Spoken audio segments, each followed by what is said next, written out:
这个男人到底能有多离谱？监狱为了关押他，花费了10亿美金打造了可以硬抗核弹的玻璃牢房，但只要男人走到玻璃前，狱警还是会神经紧绷、止不住的颤抖。而今天男人心情不错，决定出去走走。只见他将手掌按压在了玻璃之上，在狱警开枪的瞬间制造出了真空状态，下一秒能够硬扛核弹的玻璃竟被破出一个大洞。这下2名狱警可就享福了。与此同时，在东京的一所高中教室里，老师拿着粉笔的手突然开始不停颤抖。不仅是他，全班所有的同学都有这种惶恐不安的感觉，但有一人却还在打瞌睡，他就是地表最强生物的儿子范马刃牙。画面一转，一辆限量版的劳斯莱斯停在了学校的门口，从车上下来一个长得酷似刀割的老头，而他就是东京地下格斗场的掌门人德川光成。一见到他，校长连忙上前点头哈腰，可殊不知德川真正要找的人，竟是刚刚转校过来的学渣刃牙。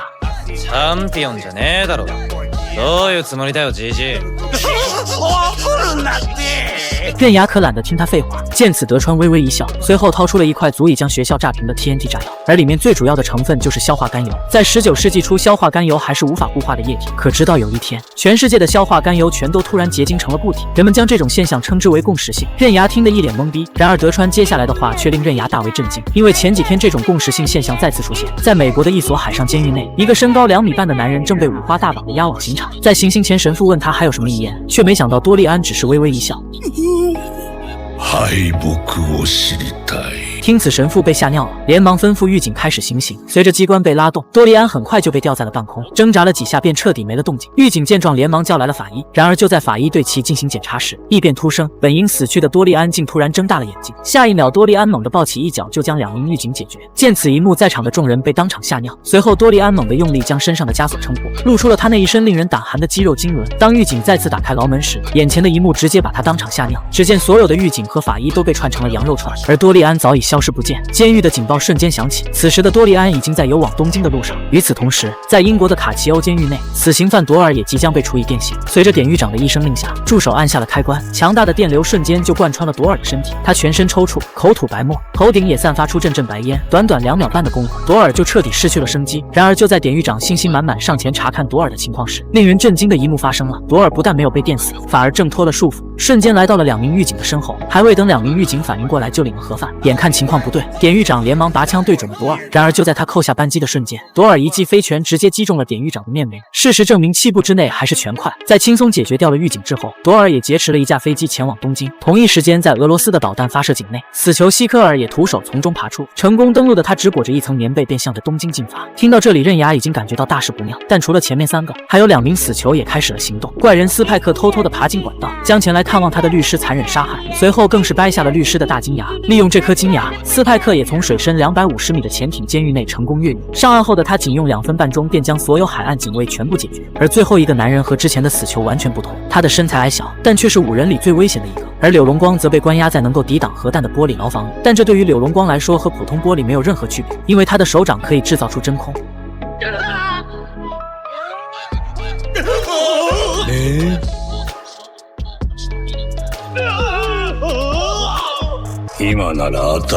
随后柳龙光来到狱警的身后，对着他的耳朵轻轻一吹，瞬间一股不明固体就从狱警的耳朵里喷出。而5大死囚受到共识性的影响，同时前往东京，他们的目的只有一个，那就是挑战地表最强少年刃牙。男人的口水里充满剧毒，只需要通过特殊的注入方式，就能从敌人身上审出任何想要的情报。而这个世界像他这样的变态还有7人之多，有的在后背上融合了一个马蜂窝，可以操控小蜜蜂向女人采蜜；有的在皮肤上画满了毒蛇，可以悄无声息的让人享受天伦之乐；甚至还有的为了偷看别人洗澡，直接将身体伪装成了枯朽的树干。凡是他们所到之处，瞬间便会成为人间炼狱。而这次他们只是路过一个村庄，全村上百口人就全部感染瘟疫，当场死亡。为了制造恐慌，他们甚至还利用邪术操控尸体传递情报。どうした？死んだ。みんな死んだ。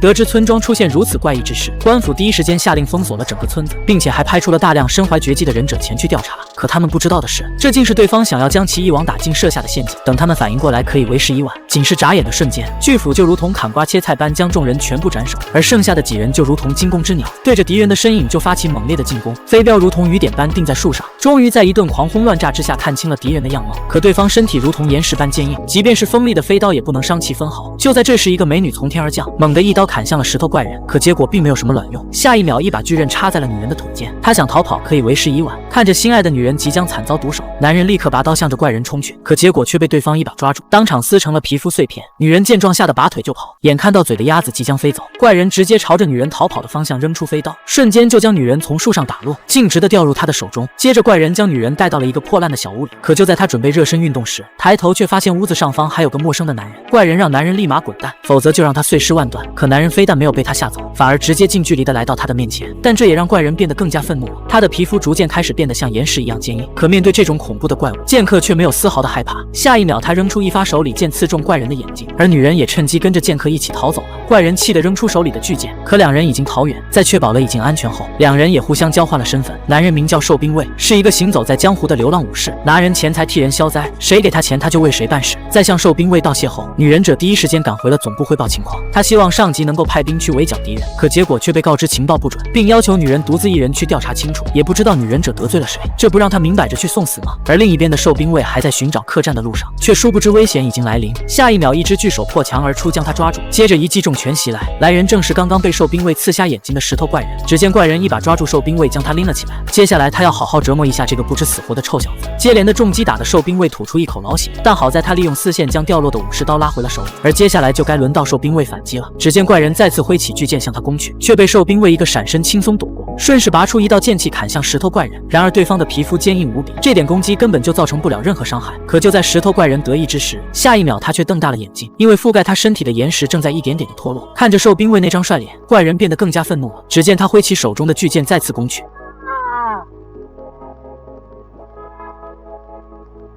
仅仅一记拔刀斩就将怪人瞬间一分为二。可怪人仍不死心，就算是死他也要拉寿兵卫一起陪葬。可无奈最终还是死在了自己的刀下。而寿兵卫也惊魂未定，突然他的身后出现了一个老头，在亲眼看到了寿兵卫的强大实力后，老头便决定拉寿兵卫入伙，因为他刚刚所杀死的怪人正是鬼门8人之一。得知了同伴被杀，剩下的7人必定会对寿兵卫展开追杀。果然没过多久，鬼门7人就找到了怪人的尸体，而他们也不急着去追凶手，因为石头怪人临死前已经在手掌下清晰地印出了寿兵卫的容貌。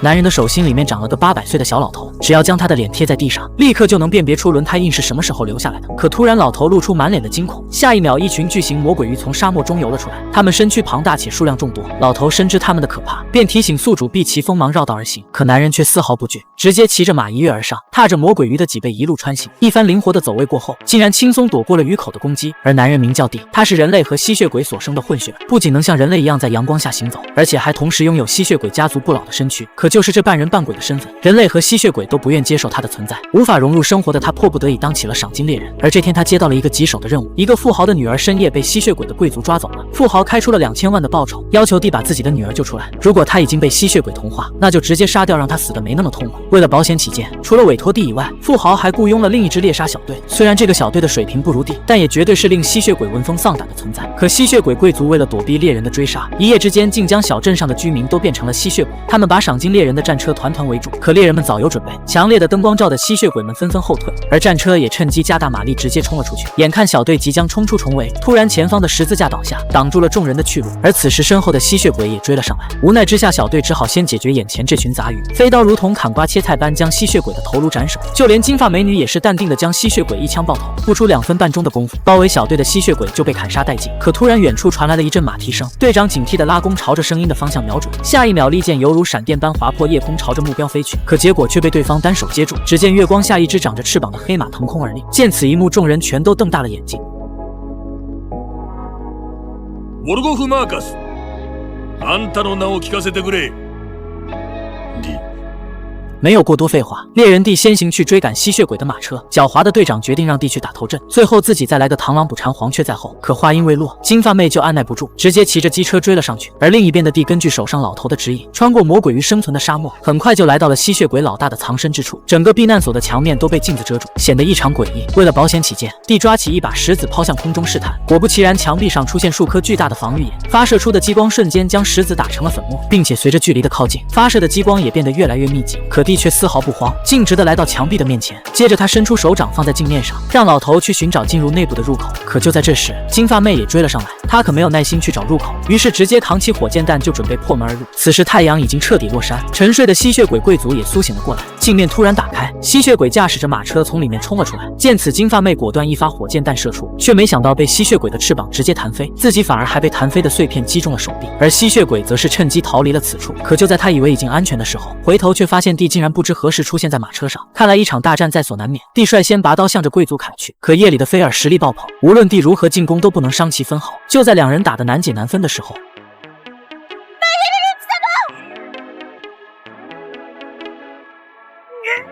看着扬长而去的马车，地好奇女还没有被同化，为什么还会担心一个吸血鬼的安危？取回了战马，地便决定继续追赶，却发现一旁的金发妹由于流血过多，已经陷入了昏迷。当金发妹再次醒来时，看着准备离开的地，金发妹下意识地摸了摸自己的脖子。她不理解一个混血儿为什么要救自己，地没有做过多的解释，便转身离开。而此时的菲尔正朝着野蛮族的领地进发，在这里，吸血鬼猎人是不可以猎杀吸血鬼的，否则就会遭到野蛮人的追杀。当猎人小队赶到时，却发现在门口停着菲尔的马车，众人二话不说就对马车展开了进攻，结果却发现马车只是一块黑布，众人立马开始警惕起来。可他们的行为已经违反了野蛮族的禁令。下一秒，一把利刃出现在巨锤猎人的身后，一把就扎进了他的影子里。虽然巨锤猎人已经及时将黑影消灭，但他还是被刺穿要害，当场死亡。队长抱着同伴的尸体悲痛欲绝，却殊不知一场更大的杀戮等待着小队。而另一边，地也找到了野蛮族的首领，可他却不知道的是，对方早已被菲尔收买。为了完成任务，他们绝对不会让地活着走出野蛮。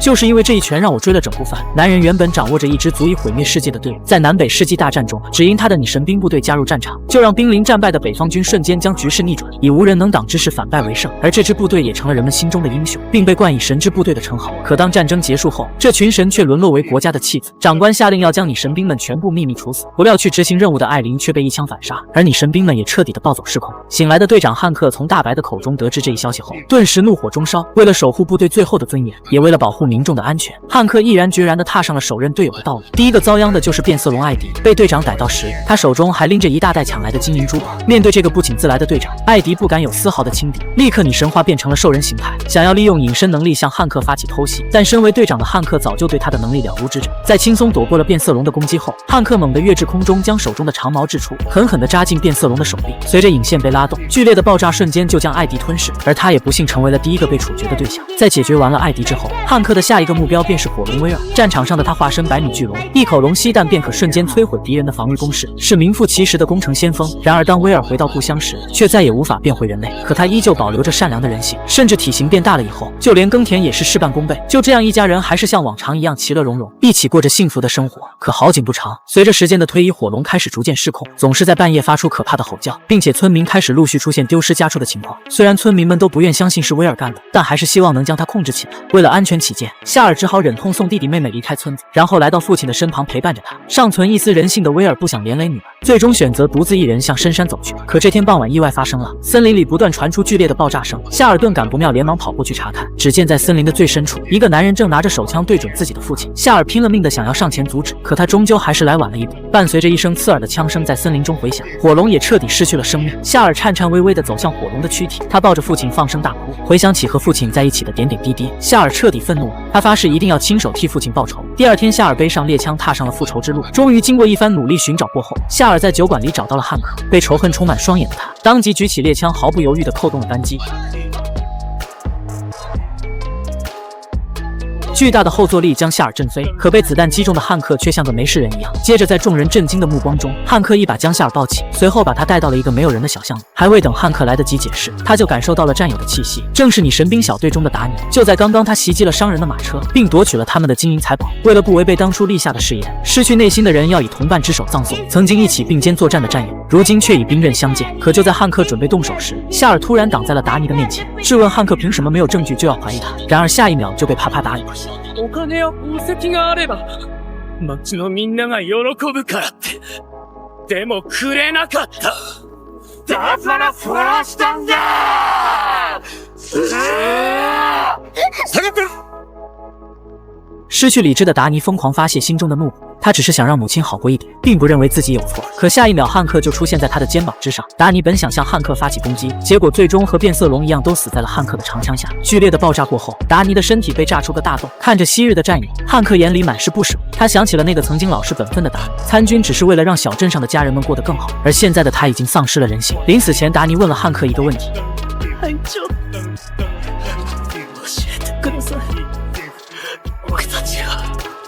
戦場で神として死ぬべきだったのですか？一声枪响过后，汉克再次亲手处决了自己的队友。看到汉克的行为，夏尔更加愤怒。他认为你神兵们虽然有错，但罪不至死。于是夏尔做出了一个惊人的决定。私はあなたについていく。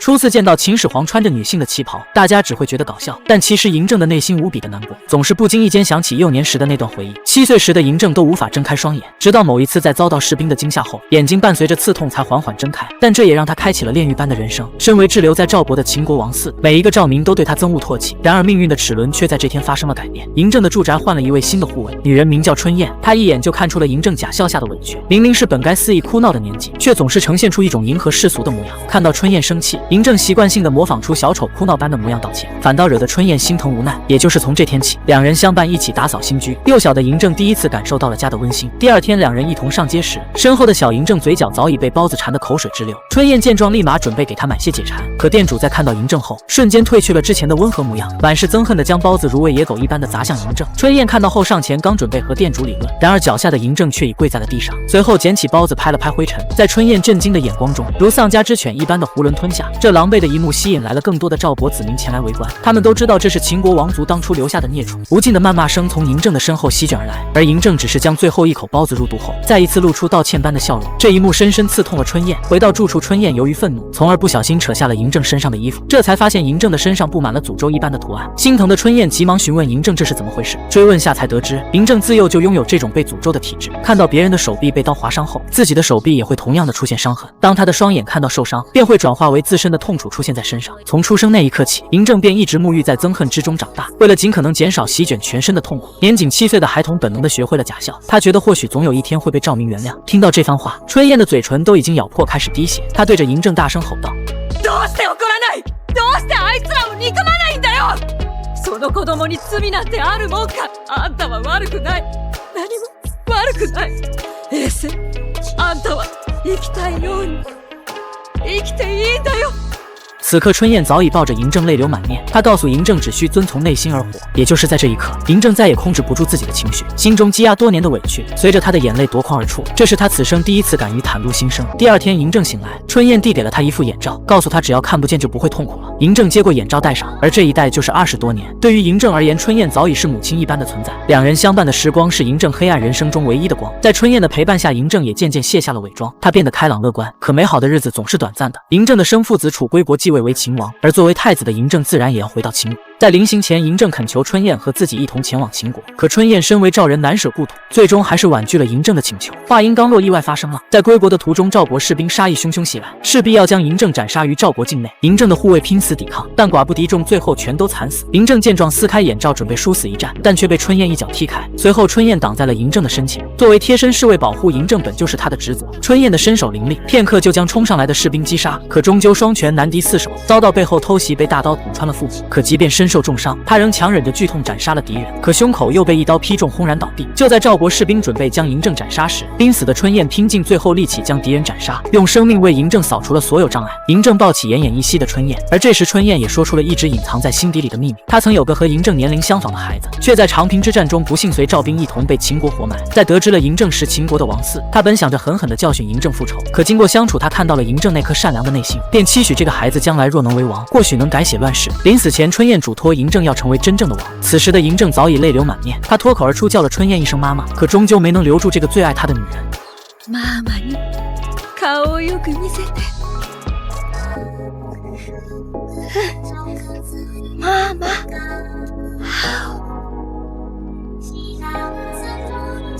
这个长相奇丑无比的怪物，乃是华夏神话中的魔神蚩尤。古代的帝王要想封王，都必须要先经过他的同意。但传说他生性残暴，以人为食，所以诸侯只能向蚩尤供奉活人为祭品。然而当秦始皇一统天下之后，他却只是独自一人前来封禅，并且还拖来了一副棺材。蚩尤看到这位将6国灭掉的秦王后有点意外，因为嬴政看起来不仅十分年轻，而且胆识过人。毕竟之前见过他的人王，全都是一副瑟瑟发抖的模样。随后蚩尤便哈哈大笑地说道：生贄として民を1万人捧げ、わしにひざまずけ。さすれば中華の皇帝、王の中の王たるを許してやろう。然而嬴政听完却是淡淡的说道：祭品的话，寡人早已经备好了，说罢便将身旁的棺材一脚踢向蚩尤。当束缚住棺材的绳索解开，一道人像顿时显现了出来。蚩尤一把将其抓住，可手中却是一个人形的泥偶。蚩尤怒斥嬴政这是什么意思，而嬴政则是霸气的表示：朕大秦的国土可是很美味的，你就尽情享用吧。蚩尤听后还真的咬了一口，在咀嚼数口之后，他才意识到自己被耍了。蚩尤警告秦始皇，要是没有他这一尊神的允许，你这小鬼可没资格治理天下。然而回应蚩尤的只有2个字：不好。在嬴政看来，如果要像你这种吃人的怪物下跪臣服的话，那么朕宁愿去死。所以之前的王都不算是王，因为只有将你彻底干掉，那么朕才真正算是万物之始，成为真正的王。蚩尤听后也被彻底激怒，他要狠狠消灭这个对自己不敬的家伙。随后始皇帝嬴政与蚩尤展开大战，这场赌上性命的死斗整整持续了6天，直到最后魔神蚩尤败北，被一个没有神器的凡人彻底干掉，而嬴政也成为了华夏历史上第一个皇帝。好。而在这场大战中，嬴政成功掌握了一项绝技，这是一种由剑矛铠弩戟5大体系所构成的武术。秦始皇将这种武道命名为蚩尤铠式，不但轻易化解了哈迪斯凶猛的攻势，而且还将这股力量反弹给了对方。双叉戟正正地插中了哈迪斯的胸口，这一击直接将哈迪斯轰飞了数百米之远。此时台下的哈迪斯也支撑着身体缓缓地站了起来，他要开始认真了。不过在此之前，他询问起嬴政：貴様にとって王とは何だ？王？惑わず曲げず頼らず常に民の前に立ち続ける、それが王である。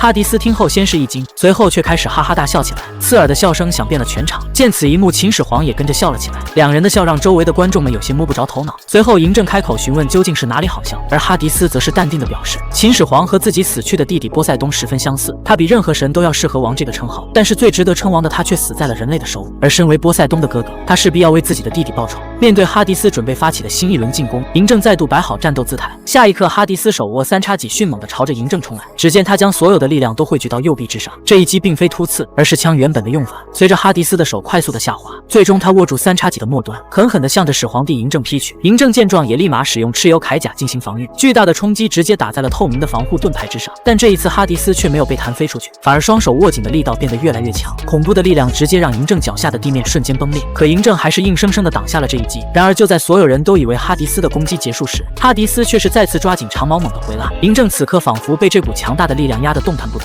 因为这向下击打的力量同时配合向上的回拉，使得嬴政无法成功卸力。随着哈迪斯的一声怒吼，嬴政脚下的地面再次开始塌陷，而他也逐渐处于一种半蹲的狼狈姿势。可哈迪斯的力量仍在不断增大，在这股强大的力量之下，哈迪斯整个人都飞到了半空，伴随着浓烈的烟雾散去。此刻的决斗场上只剩下了哈迪斯一个人，而嬴政早已被他打进了地面之下。此时嬴政躺在地上一动不动。然而正当裁判准备宣布比赛结果时，始皇帝嬴政竟又再一次的站了起来。见此一幕的历代人皇纷纷下跪以示敬礼，而起身后的嬴政则是一把扯下了浸满鲜血的眼罩。続きをしようか。冥界の王。男人每次出签都会用左手拿起普通骰子，而右手却偷偷伸入裤袋摸出什么东西，紧接着在众目睽睽下双手合并做出投掷姿势。然而这个看似笨拙的出签动作，其实是男人精心设计的陷阱。只要有人敢扑上前说他出签，就会触发他早已准备好的反击。因为刚才的动作只是他的障眼法，一旦有人扑上前指认他出签，那赌局里的惊天秘密就永远不会被揭穿，因为他扔出去的就是正规的普通骰子。可开斯却一反常态的稳坐在赌桌前，眼神平静地注视着他的一举一动。更奇怪的是，直到骰子彻底停稳没点，众人见状也只是松了口气。这让班长很是不解，但很快他便想到，或许对方根本就没看穿他的作弊手法，毕竟就算是演的，也不可能人人都有这么好的演技。这么一来，他觉得肯定是自己多虑了。可一想到开斯刚才那虚张声势的样子，班长心里就莫名的来气，竟敢让自己冒这么多冷汗，那接下来他定要将这群白痴送回负债的深渊。轮到班长的最后一投，只见他左手拿起骰子，右手却再次伸进口袋，不过这次他摸出的是那必胜的魔法骰子。接着班长双手猛地合并，伴随着一声低吼，3枚骰子被狠狠投出，霎时间全场沸腾。可只有开斯目光如炬，死死盯住那即将停稳的骰子，而他的队友早已经不敢看了，只能双手合十祈祷千万别出现夸张到离谱的点数。然而就在最后一颗骰子即将停下的前1秒，开斯突然上前一把夺过那只公碗，趁所有人都没反应过来的瞬间，他死死抓住了碗里的骰子。班长等人见状立刻扑上来按住开斯，全场人都傻眼了，根本不清楚眼下究竟发生了什么。眼看开斯就要被彻底制服，千钧一发之际，开斯狠狠咬在对方按来的手上。こいつらはイカサマをした。違うない。ここに証拠を握り込んだ。イケ様サイコロ。眼见自己出千的把柄被抓，班长立刻扑上前，便想抢回魔法骰子。可就在他快要得手之际，一只手拍在了他的肩膀上。来人是一位老班长，他提议由他来检查开司手里的骰子。尽管班长心里1万个不情愿，奈何他早已被人控制住。于是，在老班长的主持下，班长出千的手段被公之于众。3枚骰子的点数都只有4、5、6，众人听后大惊。出千败露后，班长还想狡辩，说这骰子是即兴表演用的道具，只是不小心和普通骰子混在了一起，才闹出了这样的误会。但此刻根本没人相信他的鬼话。见装傻无效的班长，赶紧磕头赔罪，希望借此来平息众人的怒火。可结果显然没有丝毫作用。就在班长陷入绝境时，他突然灵光一闪，仔细一想，刚才骰子还没完全停下，也就是说赌局还没有结束，所以出千的说法根本不成立。抓住这一点，班长开始极力狡辩。成立。ノーカウント。ノーカウント。ノーカウントなんだ。班长不停地大喊着不算数，但大家伙根本不买账，恨不得当场就冲上去把班长撕碎。可这时开司却叫住了众人，因为他认为班长说的不无道理。于是他拿起骰子，决定继续刚才的赌局。只不过作为惩罚，班长的点数只能是作弊骰子里最小的4点，而他们6人也将轮番使用特制骰子。听此，班长表面上装出一副十分为难的样子，心里却早就乐开了花。因为就算对方每个人都投出4、5、6，最多也就赢走区100多万而已。挺过了这关，他就能装傻了事。只见开司从口袋里掏出一副特制骰子，随即他猛地往碗里一掷，结果出来3对1，直接赢5倍。班长瞬间亚麻呆住，6个面全是1，这算哪门子的骰子？可现在他想抵赖已经晚了，因为正是他刚才亲口承认双方都能使用特制骰子的规则。在众人的逼迫下，班长只能认命。接下来4、5组依次使用特制骰子，一轮结束，班长直接输掉250多万，他只能含泪打开自己的小金库。痛失巨款后，班长心力交瘁，只想尽快逃离现场。可开司却叫住了他。やめるんだ。一度負けたくらいで。カイジ君。もうこれ以上いじめんでくれよ。现在就算求饶也没用了，因为赌局的规则是他亲手制定的，在这里装必须连做2次。此时班长想死的心都有了。接着开司等人继续全额押注，总计300多万。最终班长输得底裤朝天，这些年积攒的黑心钱瞬间化为泡影。经此一战，4、5组共计赢下1800多万。